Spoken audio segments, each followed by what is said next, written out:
Caffè con l'esperto è offerto da Uno Magazine.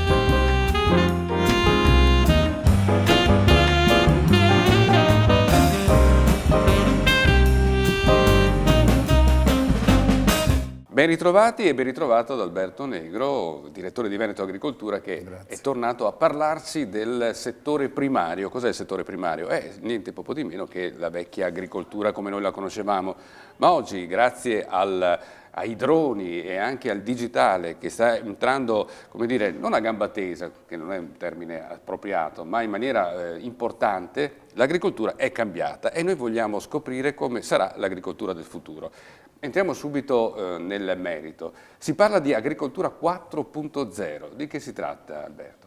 È un modo per identificare i diversi passaggi che ci sono stati in agricoltura. L'agricoltura storica, chiamiamola la 1.0, è l'agricoltura che c'era fino agli anni 50 più o meno, quando c'era una grossa incidenza della manodopera, l'uso dei primi mezzi agricoli, e quindi l'agricoltura era diciamo ancora gestita a livello familiare con un grosso apporto di manodopera, e quella storicamente la chiamiamo l'agricoltura 1.0. Poi negli anni 50 ha cominciato ad entrare la chimica, quindi fertilizzanti, concimi, in maniera decisa per riuscire ad aumentare la produttività del terreno, e questa la si è chiamata l'agricoltura 2.0, che si è sviluppata negli anni fino a poco prima della fine del secolo scorso, quindi stiamo parlando degli anni 90. Negli anni 90 hanno cominciato ad arrivare i primi mezzi, le prime macchine automatiche o semiautomatiche, ed è cominciato ad arrivare quindi l'agricoltura 3.0, cioè l'apporto dell'uomo era importante, ma le macchine potevano già cominciare a lavorare quasi da sole, quindi quasi in maniera automatica. Però era ancora fortemente presente diciamo, la chimica nell'uso del terreno. C'è stato un grosso cambiamento alla fine degli anni 90 che ha cominciato a introdurre il tema della difesa integrata, della sostenibilità in agricoltura, quindi l'attenzione all'uso della chimica, e quindi si è cominciato il processo vero dell'agricoltura 3.0, che è stata quindi l'evoluzione di quello che, se ti ricordi anche la volta scorsa abbiamo parlato, che era della precision farming, cioè questo modo di agire con attenzione nel fare agricoltura, e quindi le macchine automatiche. Da poco si parla di agricoltura 4.0, è la successiva evoluzione, cioè non solo le macchine possono controllare quello che fanno, ma devono poter interagire tra di loro.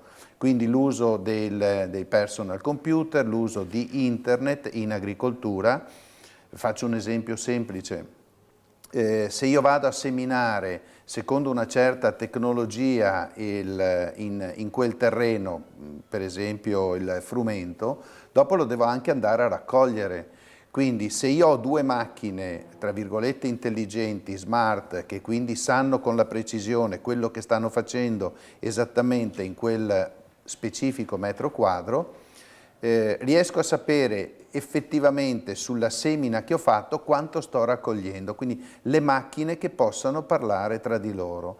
Ma non solo questo, anche l'agricoltore deve poter parlare con le macchine, ma soprattutto deve parlare con gli altri agricoltori. Quindi portare internet, portare i social, portare la comunicazione, la condivisione, il controllo dei dati, questa è l'agricoltura 4.0. È estremamente affascinante, e rispetto alla 2.0 piena di chimica, io direi che abbraccio in maniera totale la filosofia della 4.0, che mi pare di capire ha questi due assi portanti: sostenibilità e digitale fondamentalmente. Certo.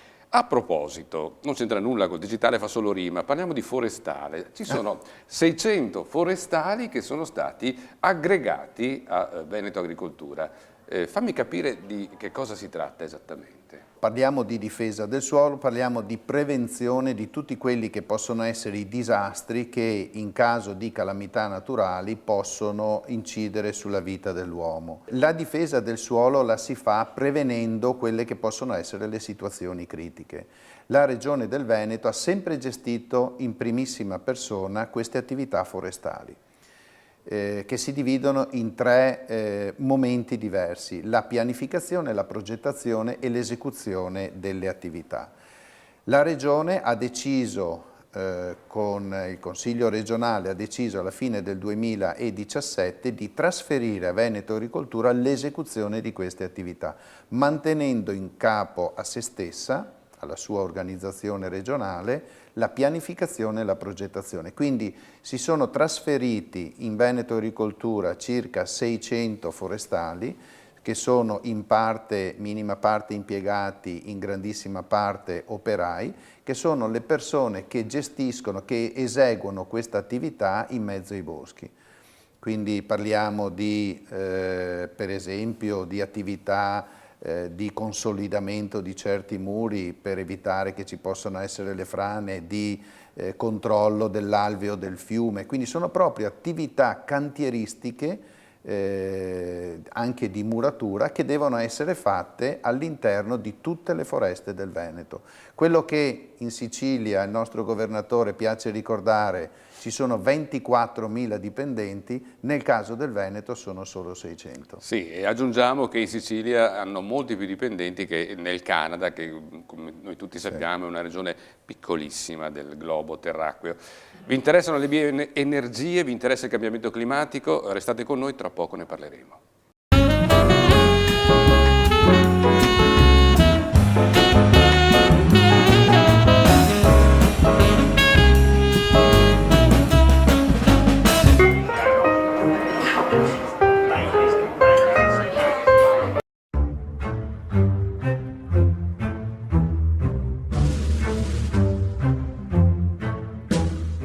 Una banca nota aveva chiesto a un nostro correntista un rientro di circa 293.000 euro.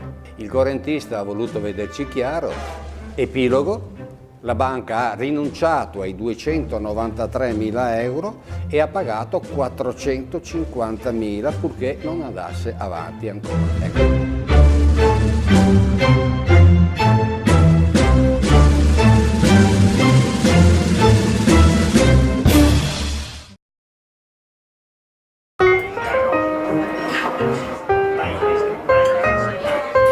Cambiamenti climatici, bioenergie sono temi sulla bocca di tutti e cerchiamo di capirne un po' di più dal direttore di Veneto Agricoltura, che insomma ci illustra un po' l'agricoltura del futuro. Di che si tratta, caro Alberto?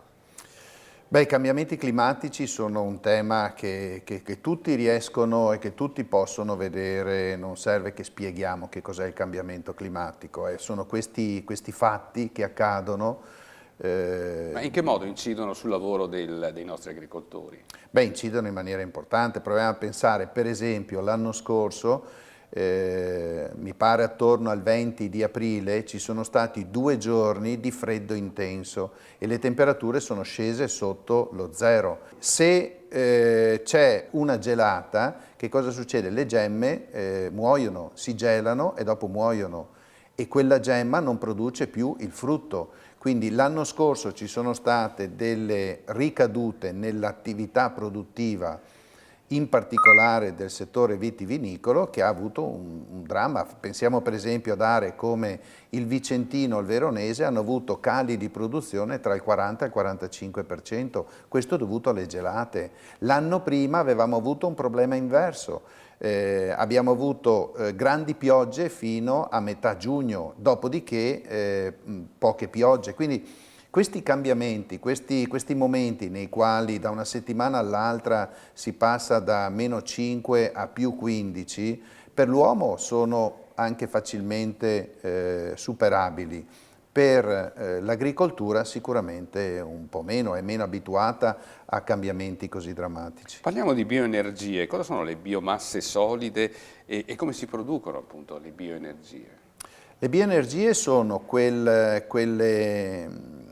quelle attività, quel cambiamento che viene fatto, gestito dall'uomo, per riuscire a produrre degli elementi combustibili, quindi parliamo anche di oli combustibili, che sono ricavati dalla produzione della nostra natura. Quindi in particolare, per esempio, il legno, che può essere utilizzato per il riscaldamento. Un esperimento che noi stiamo finendo di completare nella nostra azienda di Valle Vecchia, per esempio, è la produzione del colza, che è quel meraviglioso, lo si vede in primavera, sai quando ci sono quelle distese di giallo incredibile? Ecco, quello è il colza, e il seme che si ricava dal colza contiene dell'olio, e a Valle Vecchia stiamo trasformando quest'olio in combustibile per i nostri trattori,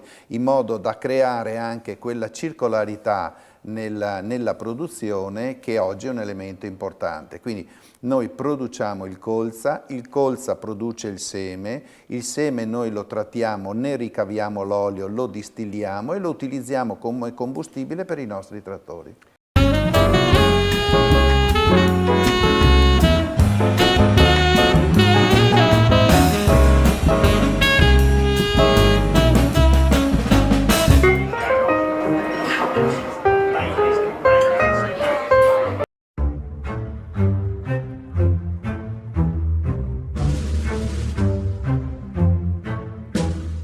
Una banca nota aveva chiesto a un nostro correntista un rientro di circa 293.000 euro. Il correntista ha voluto vederci chiaro. Epilogo: la banca ha rinunciato ai 293.000 euro e ha pagato 450.000 purché non andasse avanti ancora. Ecco.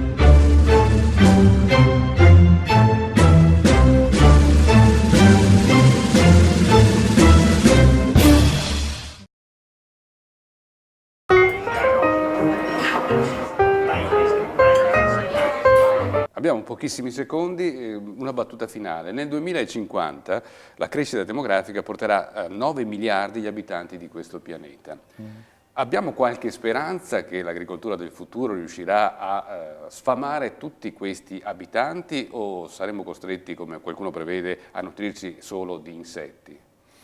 Beh, questo è un tema che esula un attimino anche da quelli che sono i nostri orizzonti. Sicuramente bisogna lavorare per riuscire a sfamare tutti. Per quanto riguarda il Veneto, che è quella piccola parte di mondo della quale noi ci occupiamo, devo dire che negli ultimi 10-12 anni la popolazione non è cambiata molto in termini di persone. Siamo sempre qualcosa sotto i 5 milioni di abitanti, 4 milioni 9, 4 milioni 950.000. Sono cresciuti sicuramente gli abitanti che arrivano da fuori la nostra nazione. Però diciamo che noi siamo riusciti come Veneto a mantenere un numero controllato di abitanti. Certo, non possiamo farci carico della fame che ci può essere nel resto del mondo, però le tecnologie che Veneto Agricoltura sta sperimentando per conto anche della comunità europea sono tecnologie che potranno essere messe a disposizione di tutti e quindi aiutare anche questo tema. Bene, grazie. Sempre, ripeto, molto affascinante parlare di agricoltura del futuro, come quella che ci è stata descritta quest'oggi. Grazie ad Alberto Negro, direttore di Veneto Agricoltura. Grazie a voi. E grazie a tutti coloro che ci hanno seguito ancora una volta qui ad Un Caffè con l'Esperto. Alla prossima.